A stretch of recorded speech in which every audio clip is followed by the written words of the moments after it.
my beautiful lovelies, I'm Deanna, and welcome to another doll repaint video. Well, it's been a while, but today I'm happy to say that I'm going to be continuing my tarot card doll series. So, if you didn't know, ever since I started my channel, I've been working on a series of dolls based on the major arcana cards and the queen cards of the tarot deck. At the end of my double card video, I drew 3 cards and asked you guys to help me pick which card to do next. And as you can see from the thumbnail of this video, today we are going to be doing the Star card. The Star card has always been one of my favorites in the deck, but I wasn't sure which card I was going to pick until the universe sent me this picture. If you're not familiar, this is Hiiiiiii, a model and living goddess that walks amongst us we mortals. This runway look really grabbed me and got my imagination spinning. The golden reflective eyes peering out of a darky smoky eyeshadow made me start thinking about the expression of having stars in the eyes.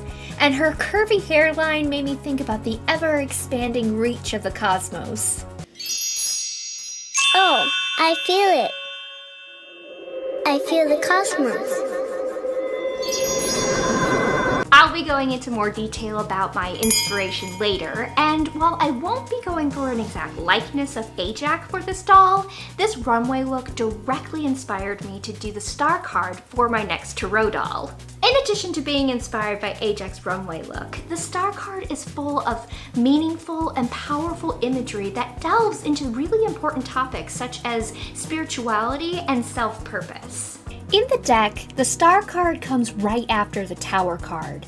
And while that card is all about destruction and turmoil, the Star card is all about what happens after you're stripped of all your preconceived notions.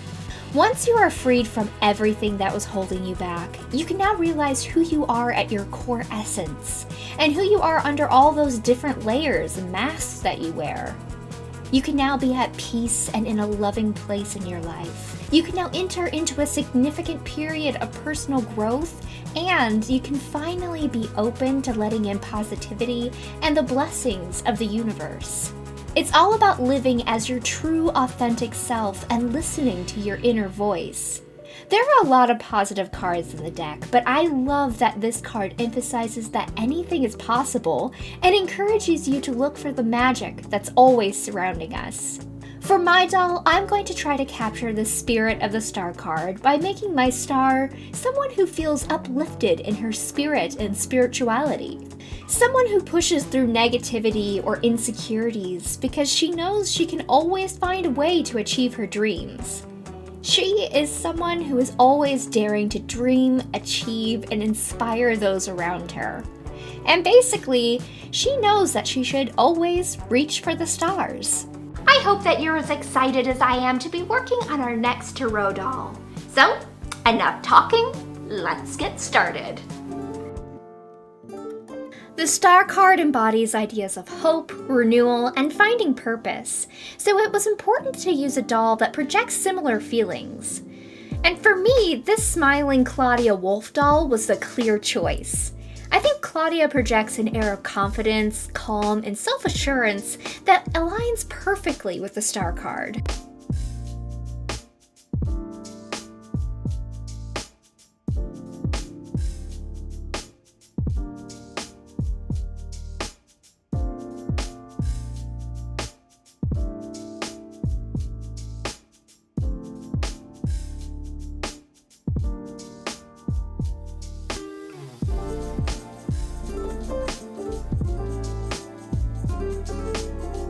Along with the usual prep work, we're going to cut off her ears and the top of her head to allow some easy access later.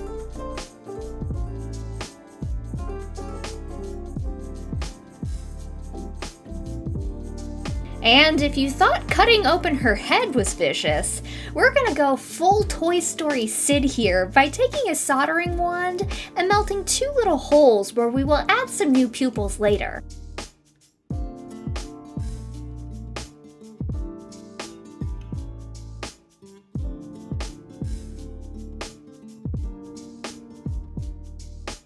I'm giving my doll's head some time to recover from the scalp removal and the eye gouging, so we're going to start things off today with the body repaint. As always, I've prepped my doll by giving her 3 coats of Mr. Super Clear sealant to the head and body. This gives a papery texture to the plastic, which will allow me to add different layers of soft pastels to the skin.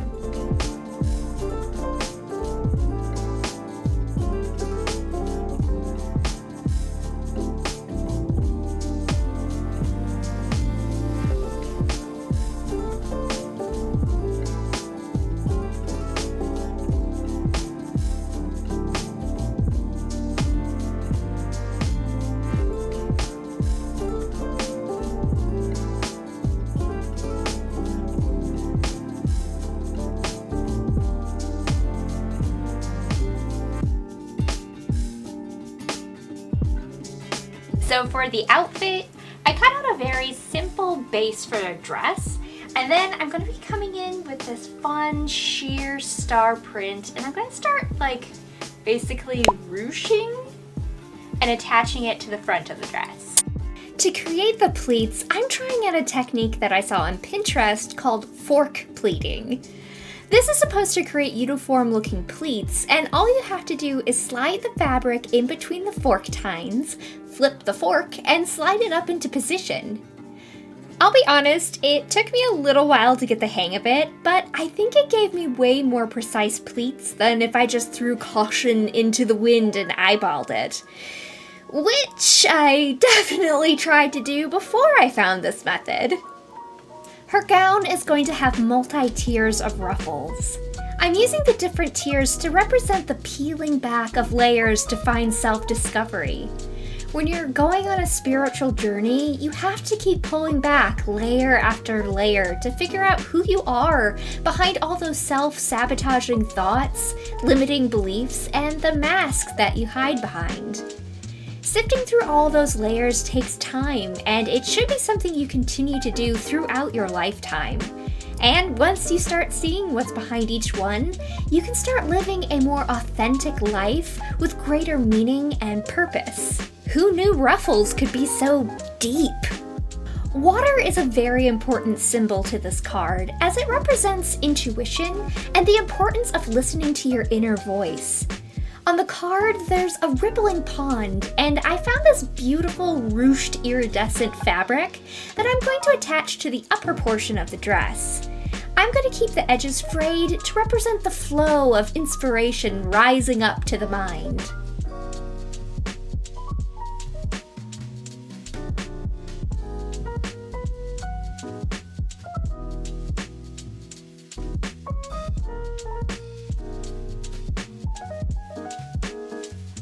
Okay, so now we're going to start working on the face-up. But before we get started, I just want to take a second to express how hard it was to find a window of time that I could actually work on it. To do the face-up, that means I have to spray a sealant called Mr. Super Clear, and to use that, the temperature and humidity have to be just right. Well, the entire time I was working on her, it was either way too hot or way too humid outside. This face-up seriously took forever because I just couldn't catch a break. But enough complaining. I've put together my skin tone palette for her, and I'll be using a combination of burnt siennas for the base skin tone and contouring. And for her undertones, I'll be using yellow ochre, Venetian red, and ultramarine blue. While we work on the skin undertones, let's talk about how we're going to do her makeup. I'm still looking at Ajax's runway look as an inspiration for our star card, and I'm going to be giving her a nude lip with a dramatic dark blue smoky eye. When I do give her starry eyes, I want them to stand out against her dark eyeshadow.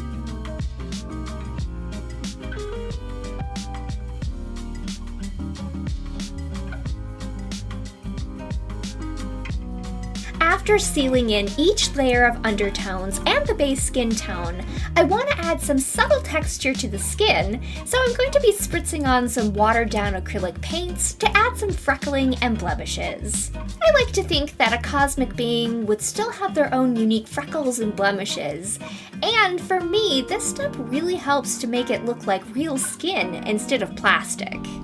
Next up, we're going to keep pushing to make her skin look as realistic as possible by adding some contouring.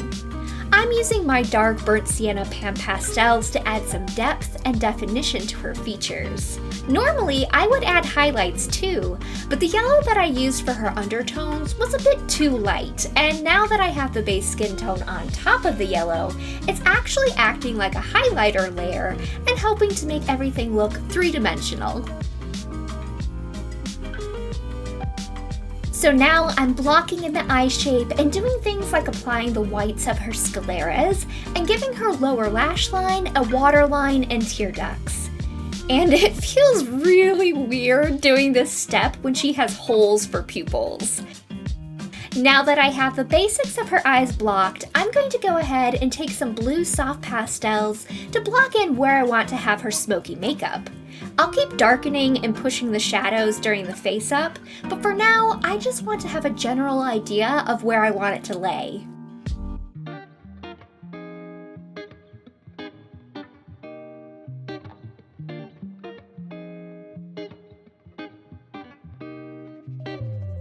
Moving down to her lips, today she'll be getting a nude lip similar to Ajax's makeup. Her lips are going to be softly contoured on the sides so that they look full, and I'm adding some subtle lines to the upper and lower lips to look like naturally occurring creases.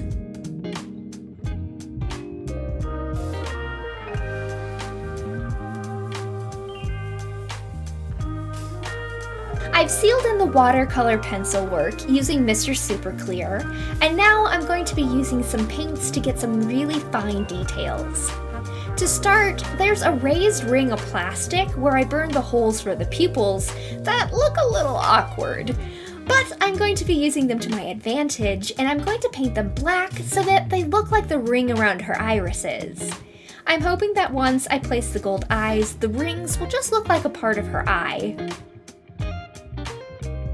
Usually I draw on the eyelashes using a watercolor pencil, but since she has really dark eyeshadow, I didn't want them to get lost in the makeup, so I'm going to be painting them on with black acrylic paint today.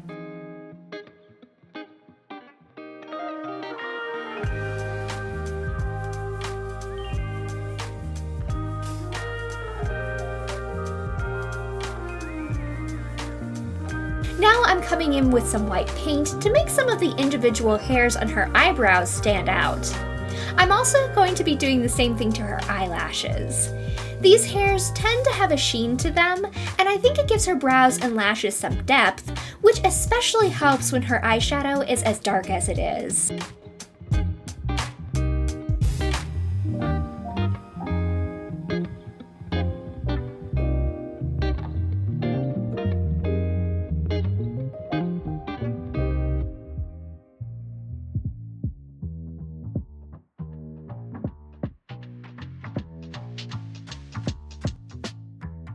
If you're creeped out by the lack of pupils in her eyes, you aren't the only one, and I'm happy to say that it's finally time to put in her starry pupils.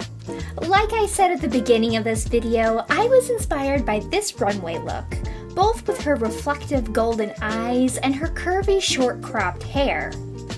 There's an expression that when you're feeling hopeful or enthusiastic about your future, you have stars in your eyes. And since the star card is all about hope and optimism, I love the idea of giving her little starry pupils. To make them similar to the reflective golden eyes that Ajax has, I'm going to insert these little gold beads by pushing them through the holes we burned into the plastic during the prep.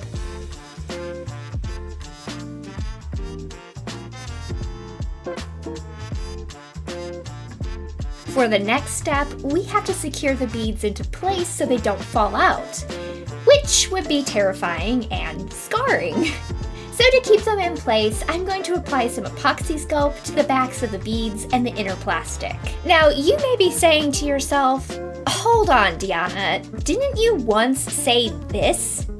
I hate apoxy sculpt.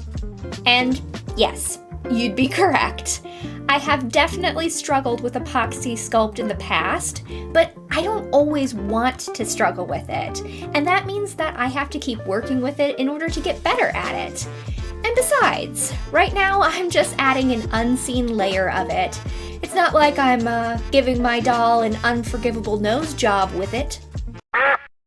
Next up, we're going to reattach the top of her skull, first by applying some glue, which will hold everything in place while we work on filling the ear holes and shaping her hair. As a part of my new attempt to give epoxy sculpt a shot, I'm actually doing things like measuring out the parts of the clay instead of just eyeballing it.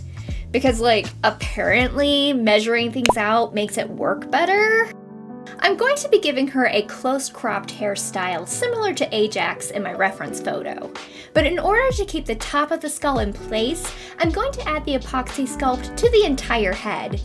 And this is going to give it a little bit more volume than Ajax hair, but that's not a problem. And I can go ahead and sculpt out the curved lines of the edges of her hair in the process.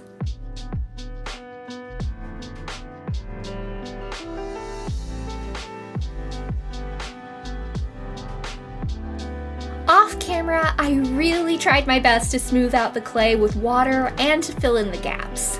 I think I have a pretty good base that doesn't have a whole lot of lumps and bumps, but now that the clay is completely dry, I'm going to come in with a file and some sandpaper to really make things as smooth as I can get it. I'm going to be using flocking for her hair today, but before I apply it, I'm first adding a base coat to the clay using black acrylic paint. This will make sure that her hair doesn't look patchy through any unavoidable gaps in the hair. After letting the paint dry, we can now add the flocking. Now, if you don't know what flocking is, it's basically powdered fiber. I've made it out of finely cut up yarn before, but today I'm going to be playing with my newest toy again, and that's my static flocking applicator. So first things first, I'm applying the glue, and I'm just using the kind that I bought with my applicator. I want to apply this very carefully because anywhere I apply the glue, the flocking will stick to. Now, after I put on my respirator, because trust me, you do not want to inhale all these little fibers, I'm adding some black flocking to the hopper of my applicator. Then I'm clipping the applicator to the doll, which will activate the static electricity, which of course makes the flocking stand on end, giving it a really nice velvety texture.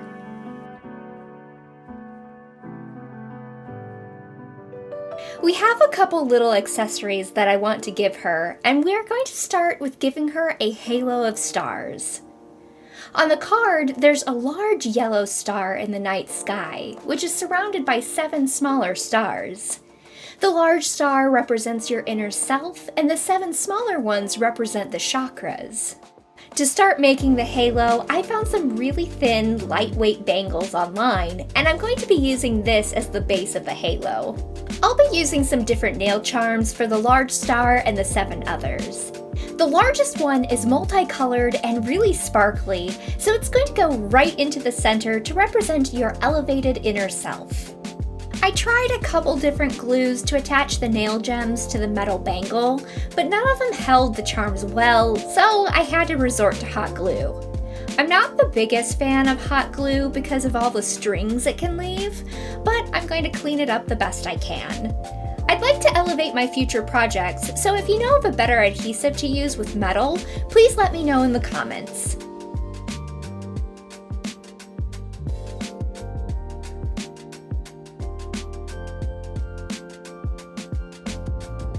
After reattaching the head, we can now attach the headpiece to the back of her head. Again, I'm using hot glue for this, and after applying it as securely as possible, I really don't like the look of all the hot glue, so we're going to come back in with the hair flocking and apply it over the glue.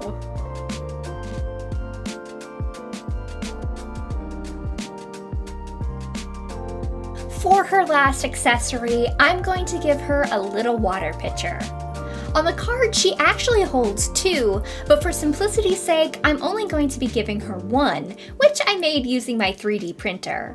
The overflowing pitchers represent the subconscious and the consciousness. The card has a lot of lush greenery that represents fertility and inspiration, but I haven't been able to work that into my doll at all, so we're going to rep that by painting it on her little water pitcher.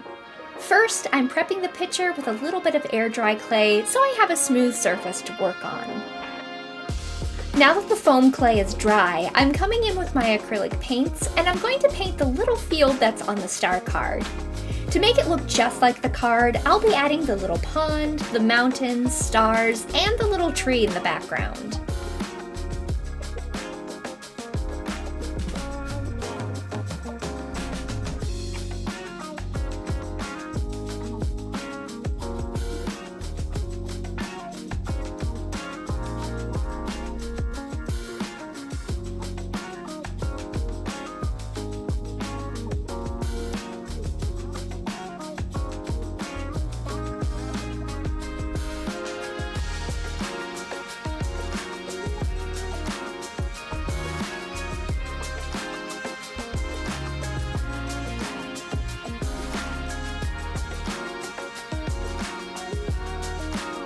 And since we don't want her to lose her pitcher, I'm going to attach it to her hand using a little bead of hot glue. And here is our completed star card doll. I had so much fun making her with you today, and her dress is definitely one of my favorite outfits that I've ever made. I think the 2 different fabrics work really well with each other, and I actually had a lot of fun making all the little pleats for her ruffles. I love how her gold eyes make her look otherworldly, because after all, she does come from outer space. Be sure to let me know what you think of our doll today by commenting below, and if you like this video, be sure to give it a like. And stay tuned because I'm about to draw cards that will determine which tarot doll I'll be doing next. The first card is the World. The second card is Justice, and the last card is the Lovers. Alright, the star card and I are going to be talking about passion projects, but be sure to comment below and let me know which card you want me to do next. And I will see you next time with another doll repaint video. Bye!